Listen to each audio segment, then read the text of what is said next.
Thank you so much, Prime Minister Cerar, and thank you for the warm welcome, and I appreciate very much to be here. I also thank you for going directly, or actually leaving the EU meeting in Brussels to be able to receive me here in Ljubljana. I have been in Ljubljana many times before. I was here as a child in the 1960s and 70s. Then I visited Ljubljana as Prime Minister of Norway, but this is my first visit to Slovenia and to Ljubljana as the Secretary General of NATO.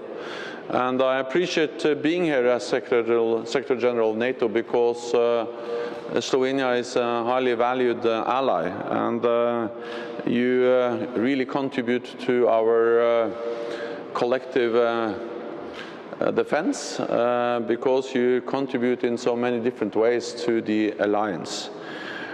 First of all, you contribute to our missions in the Western Balkans, especially in Kosovo, KFOR, where you play a key role and provide the key forces to the NATO operation in Kosovo. Then you have also for many, many years contributed to our mission in Afghanistan, and you have also helicopters which are of great importance, and this helicopter unit has been something which has been a key capability which we are very grateful for that Slovenia is providing. And all of this reflects Slovenia's strong commitment to our collective security. NATO benefits from having Slovenia as an ally, but also, of course, Slovenia benefits from the collective defense and the collective security NATO is providing. NATO is, for instance, responsible for Slovenia's airspace security. We are doing air policing in your airspace. And I think this just underlines that NATO is an alliance based on the idea of one for all and all for one, that we protect and defend each other, and that is important for all of us, and I appreciate to be here to discuss with you and your ministers and the President how we can even develop further the excellent work we do together in the alliance. We do that in a new and changing security environment. We see threats and challenges coming from the south, with ISIL, with the violence, turmoil spreading across Iraq, Syria, North Africa and the Middle East. But we also see a more assertive behavior of Russia in the east, annexing Crimea and destabilizing eastern Ukraine. And all of this requires a response from NATO. We are adapting, we are responding, we are making our forces more ready, more prepared, and Slovenia is also participating in that, and you will be part of the high readiness force NATO is establishing. You will be part of that in 2018 together with Italy, and that's also a contribution of Slovenia to our collective defense and the increased readiness and preparedness of our forces. Of course, this will also demand increased investments in the defense, and that's the reason why it was so important that we made a pledge together, all 28 allies, last fall, where we made the pledge to stop the cuts in defense spending, then gradually increase defense spending as our economies grow, and then to reach 2% of GDP for defense over a decade. And this is not easy, and we don't believe that this will happen overnight.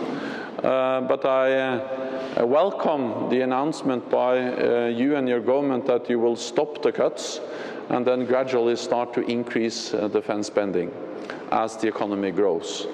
And this is important because we all have to contribute when we are going to meet the pledge we made together. And it is possible, and I also welcome the announcement made by several other allies to start to increase defence spending. And just last week, the UK announced that it will increase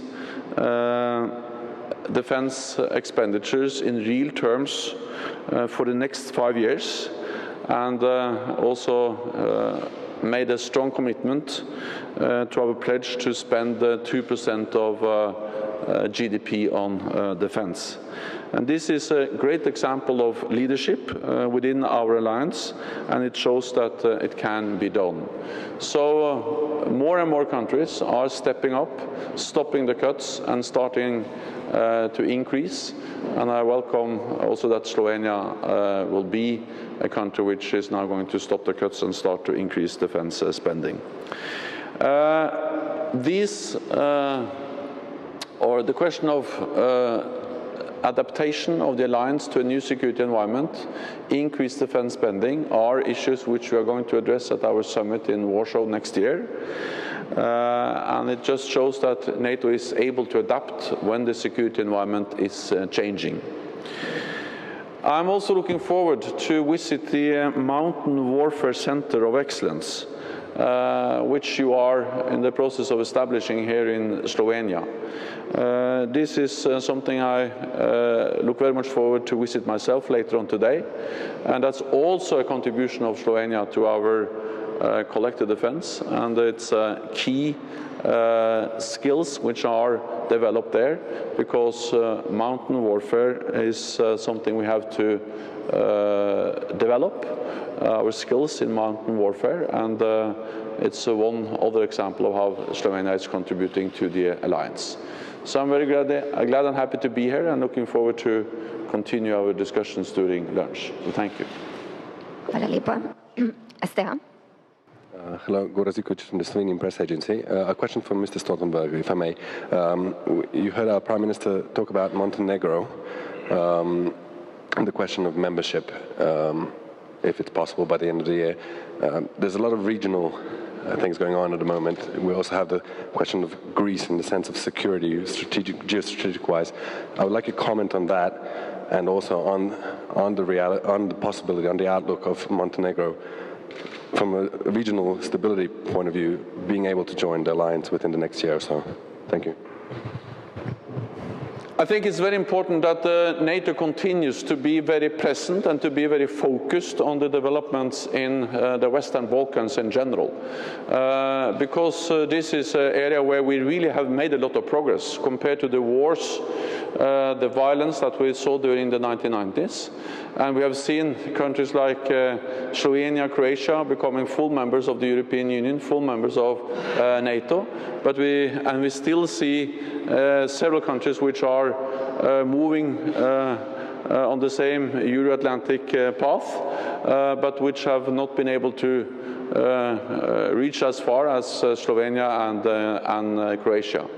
And of course we have to do whatever we can to continue to support a development in this part of Europe, Southeast Europe, which leads to more stability, more economic growth, and where we are supporting those countries who would like to move towards even closer Euro-Atlantic integration.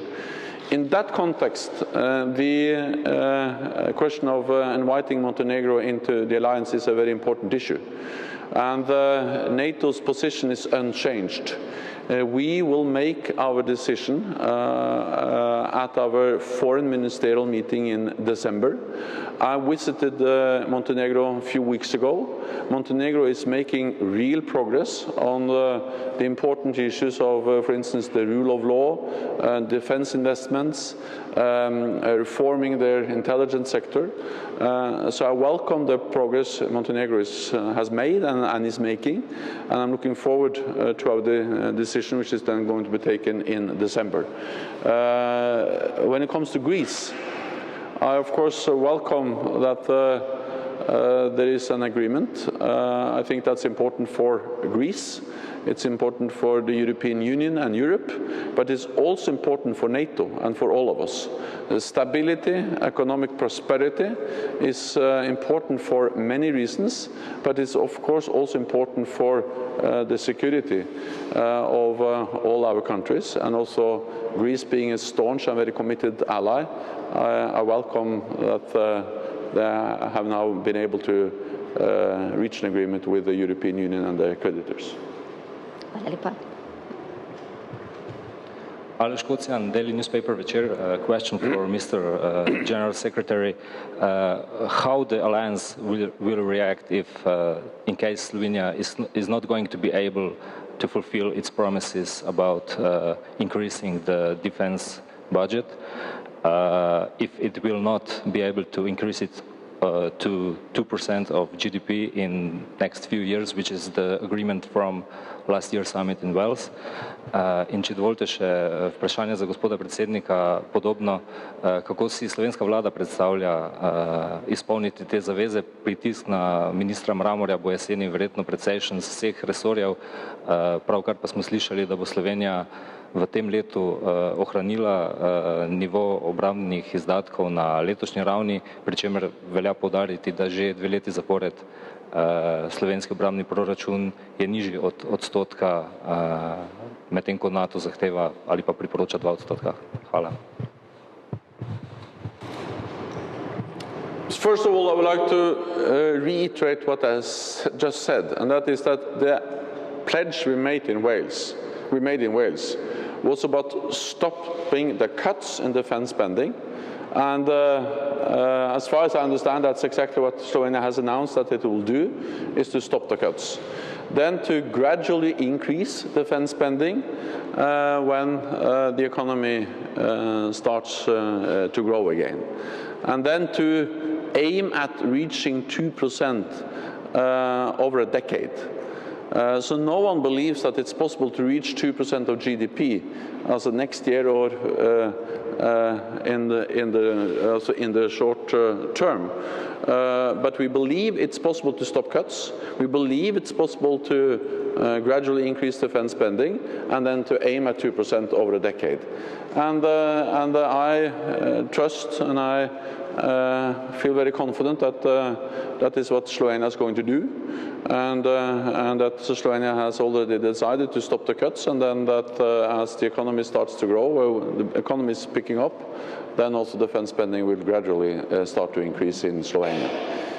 Again, we all understand that all politicians always would prefer to spend money, funds on education, health and other issues than defense. And I have been both Prime Minister and Minister of Finance, and I have been responsible for reducing defense spending in Norway in the 1990s. So I know exactly how that is done and how much tempting it is. But that was in times where tensions went down. It was after the end of the Cold War. So yes, it's possible, and it might actually be the right thing to do when tensions are going down to reduce defense spending. But then we have to be able to increase defense spending again when tensions are going up. And that's exactly what we see now. We see a more challenging and more demanding security environment, and therefore also as Prime Minister of Norway I was able to increase defense spending the last since 2008, and that's also the reason why I believe it's the right thing to do of NATO now, to increase defense spending when we see the security environment is becoming more challenging. Ja, načelno seveda se strinjam s tem, kar je povedal že gospod generalni sekretar. Kot veste, je v zadnjih letih v času krize naš prispevek v odstotku bruto družbenega proizvoda za vojsko znatno upadel. Zdaj se, kot ste ugotovili, nahajamo že pod 1%. In zagotovo mora biti naloga te vlade, predvsem v luči svojih zavez, ki jih moramo imati resno, kajti če smo članica te ali katerekoli druge mednarodne organizacije, to zaveza, ki jo moramo izpolnjevati. Torej naša zaveza do zveze NATO je, da takoj, ko moramo, povečujemo ta delež za izdatke za vojsko. In jaz bi rekel tako, slovenska vojska je del naše družbe in deli našo usodo. In ker seveda so zdaj obeti za prihodnost boljši in ker verjamemo, da bodo takšne tudi ostali, vlada bo naredila vse, da se bo to zgodilo, bomo lahko v prihodnjem letu že zadržali nivo financiranja na obstoječem, potem pa ga bomo postopno, predvidoma že v letu 2017 za 0,04% bruto družbenega proizvoda celo povečali in potem nadaljevali s tem trendom. Seveda 2% pa je cilj, od katerega smo še predvsem precej oddaljeni in k kateremu bomo pač težili v skladu z možnostmi.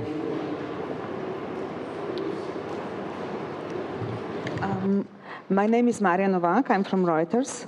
Mr. Secretary General, I would like to ask you whether there are any possibilities of increasing United States troops in Europe under the NATO umbrella, and whether you approve of NATO countries sending little weapons to Ukraine, with USA being one of them. Thank you. The United States is the ally which provides the biggest contribution to our collective defense.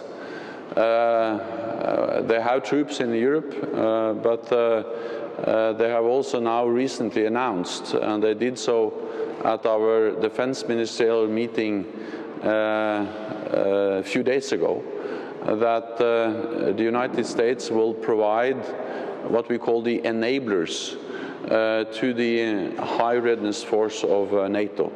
So 7 European allies are taking the lead to provide the troops for the new high readiness force, the spearhead force as we call it.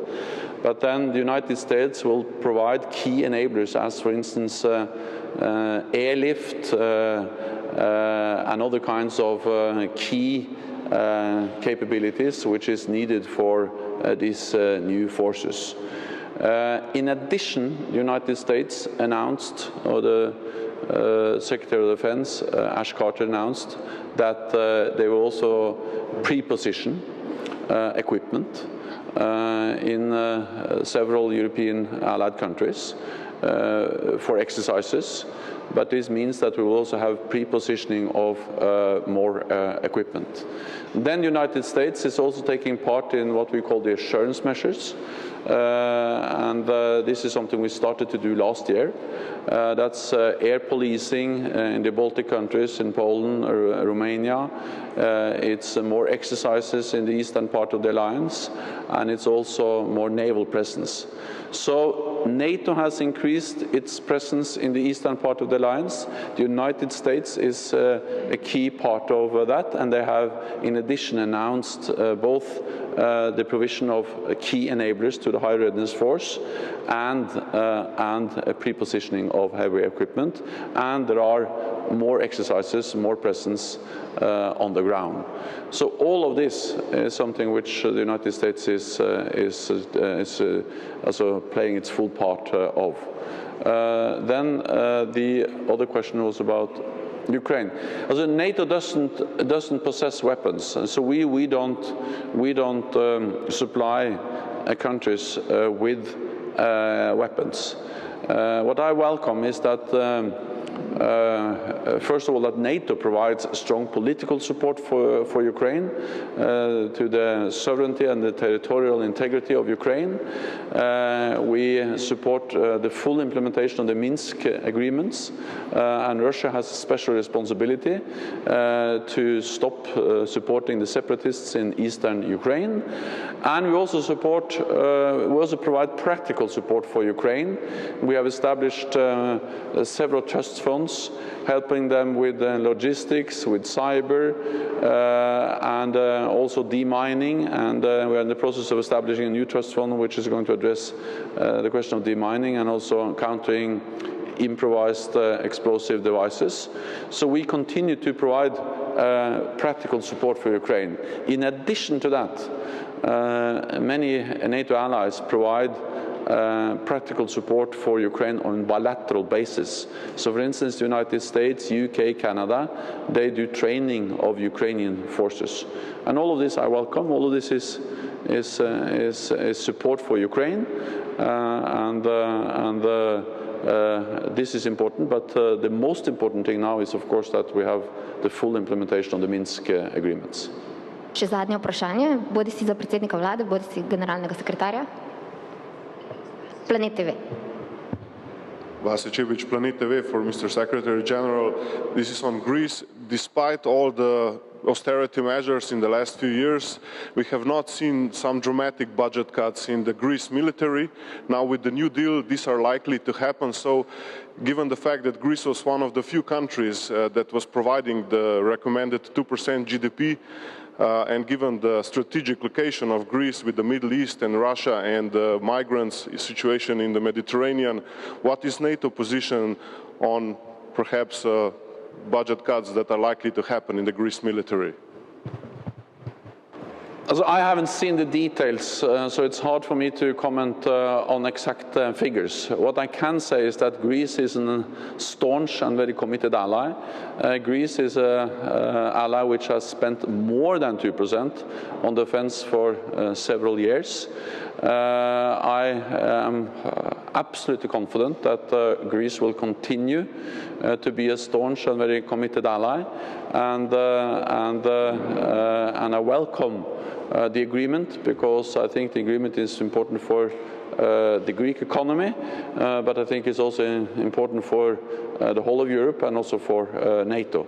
And I'm not, I don't know the exact, I haven't seen the figures, I don't know the details about anything related to defense spending, but I'm confident that Greece will continue to be a strong, committed ally, which is going to continue to invest in defense also in the future. Hvala lepa. Thank you very much.